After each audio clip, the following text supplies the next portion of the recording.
కృష్ణానదిలో వరద ప్రవాహం దెబ్బకి 4 బోట్లు కొట్టుకొని వచ్చి ప్రకాశం బ్యారేజీలో ఉన్నటువంటి 3 గేట్లను డ్యామేజ్ చేసి ఇక్కడ ఇసుకలో బలంగా కూరుకుపోయి ఇక్కడే ఇరుక్కపోయినటువంటి నేపథ్యంలో ఇప్పుడు ప్రభుత్వం ఈ ఇసుకలో కూరుకుపోయినటువంటి బోట్లను వెలుపలకు తీసేందుకు ప్రయత్నం చేస్తూ ఉంది.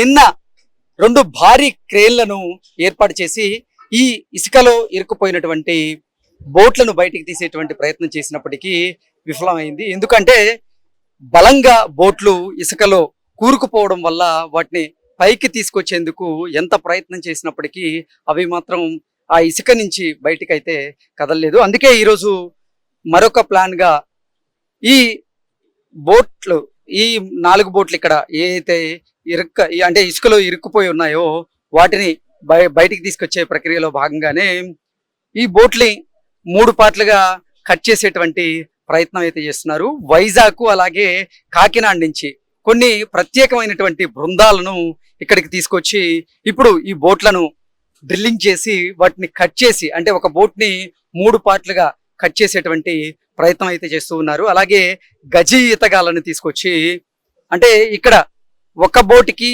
మరొక బోటు మధ్యలో ఇరక్కపోయినటువంటి నేపథ్యంలోనే ఆ బోట్లను వెలుపలికి తీసే ప్రయత్నం చేస్తున్నప్పటికీ అది కష్టసాధ్యం అంటే కష్టంగా ఉన్న నేపథ్యంలోనే ఇప్పుడు ఆ బోట్లను ఎట్టి పరిస్థితుల్లో సగానికి అంటే ఒక బోట్ని 3 పార్ట్లుగా కట్ చేసి సులభంగా బయటికి తీయాలనేటువంటి ప్రయత్నం అయితే చేస్తూ ఉన్నారు. ప్రస్తుతం మనతో పాటు నీటిపారుదల శాఖకు సంబంధించినటువంటి రిటైర్డ్ అధికారి కృష్ణారావు గారు మనతో ఉన్నారు. అసలు ఇక్కడ ఏం జరుగుతుందనేది మనం అడిగి తెలుసుకుందాం. కృష్ణారావు గారు నమస్తే అండి. నమస్కారం.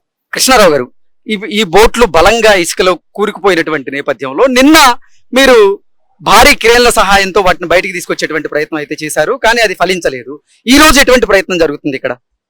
ఈ రోజు నిన్న ఈవినింగ్ జలవనరుల శాఖ మంత్రి గారు కూడా వచ్చి పరిశీలించారు. పరిశీలించిన తర్వాత ఇక్కడ బెక్కం ఇన్ఫ్రా వాళ్ళు వాటిని తీయటానికి ప్రయత్నాలు చేస్తున్నారు. నిన్న సఫలీకృతం కాలేదని చెప్పి మినిస్టర్ గారికి చెప్పిన తర్వాత ఫర్దర్గా ఏం చేయాలని ఆలోచన వారి ఆలోచనని మినిస్టర్ గారికి ఇక్కడున్న పై అధికారులకు తెలియజేశారు. వారి ఆదేశానుసారం ఇప్పుడు వైజాగ్ నుండి కాకినాడ నుంచి 2 టీములు, కాకినాడ నుంచి టీము ఇంకొక గంటలో వస్తుంది. వైజాగ్ నుంచి ఆల్రెడీ టీం వచ్చింది మార్నింగ్. వాళ్ళు అండర్ వాటర్ పనిచేసేవాళ్ళు నీళ్లలో ఆ ఎక్విప్మెంట్తో వచ్చారు. వాళ్ళు మొత్తం ఇందాక గంటన్నర లోపలికి దిగి మునిగి చూసి అన్ని ప్రయత్నాలు ఏ విధంగా చేయాలని చెప్పి కట్ చేసి తీయటమే మేలని వాళ్ళు చెప్పిన పిదప కట్ చేసే విధంగా కూడా ఆ బోట్ని కట్ చేసే నీళ్లలో ఉండి కట్ చేసే ఇది ప్రారంభమైంది. ఓకే, ఎన్ని బృందాలు ఇక్కడ పనిచేస్తూ ఉన్నాయి? ఈ ప్రక్రియ ఎప్పటికీ అయిపోయేటువంటి అవకాశం ఉంటుందంటే ఏం చెప్తారు? ఇప్పుడు ఈ బోట్ని కట్ చేయటం తెలిస్తే ఎంత టైం పడుతుందో మిగిలిన వాటిని ఎట్లా తీయాలి ఏ విధంగా అనేది వాళ్ళు మళ్ళీ వాటిని కూడా పరిశీలిస్తారు. దాన్ని బట్టి మేము ఒక అవగాహనకి రాగలం. ఓకే, లోపల ఎన్ని బోట్లు ఉన్నాయి మొత్తంగా? ఇప్పుడైతే మనకి కనపడి 3 ఉన్నాయి. ఇది తీసే 3 ఉన్నాయా 4 ఉన్నాయా అనేది ఇప్పుడు వాళ్ళు ఒకటి తీసిన తర్వాత తెలుస్తుంది. ఓకే, ఇప్పుడు అంటే కాకినాడ నుంచి వచ్చేటువంటి బృందం ఏం చేయబోతుంది? వాళ్ళు కూడా ఇట్లాంటి పనులు చేయటంలో వీళ్ళకి సపోర్ట్ గా వాళ్ళు కూడా వస్తున్నారు. ఓకే, ఇప్పుడు చేసే వాళ్ళకి. ఓకే, అంటే ఈ టీం అంతా గతంలో విపత్తుల్లో ఈ బోట్లు కొట్టుకుపోయిన నేపథ్యంలో వాటిని వెలికి తీసినటువంటి దాంట్లో నిష్ణాతుల? అవునండి. ఇంతకుముందు పులిచింతల్లో గేటు కొట్టుకుపోయినప్పుడు ఆ కింద నుంచి ఎట్లా ఉంది ఏంటి చూసి చెప్పడానికి కానీ, తర్వాత వీళ్ళు అంటే బలిమిల డ్యాములో ఒక పడవ మునిగిపోయినప్పుడు చేశారంట. ఇంకా మధ్యప్రదేశ్లో కూడా ఒక చోట చేశారంట.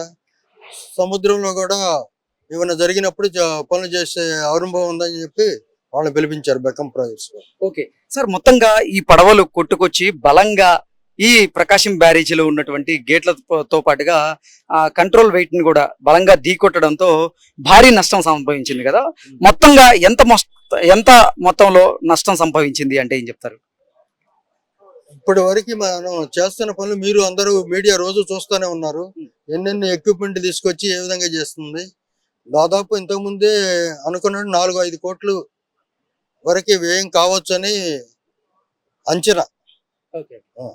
ఓకే, సో మొత్తంగా మనం చూసుకున్నట్లయితే వైజాగ్ అలాగే కాకినాడ నుంచి కొన్ని ప్రత్యేకమైనటువంటి బృందాలు అయితే ఇక్కడికి వచ్చి ఈ ప్రకాశం బ్యారేజ్ దగ్గర ఇసుకలో కూరుకుపోయినటువంటి ఈ పడవలను బయటికి తీసుకొచ్చేటువంటి ప్రయత్నం అయితే జరుగుతూ ఉంది. ప్రస్తుతం మనం ప్రకాశం బ్యారేజ్ మీద ఉండే ఈ బోట్ బయటికి తీసుకొచ్చేటువంటి ప్రక్రియనైతే మనం చూస్తూ ఉన్నాం. ఇప్పటికే ఆంధ్రప్రదేశ్ ప్రభుత్వానికి 4 నుంచి 5 కోట్ల వరకు భారీగా ఖర్చు అయింది.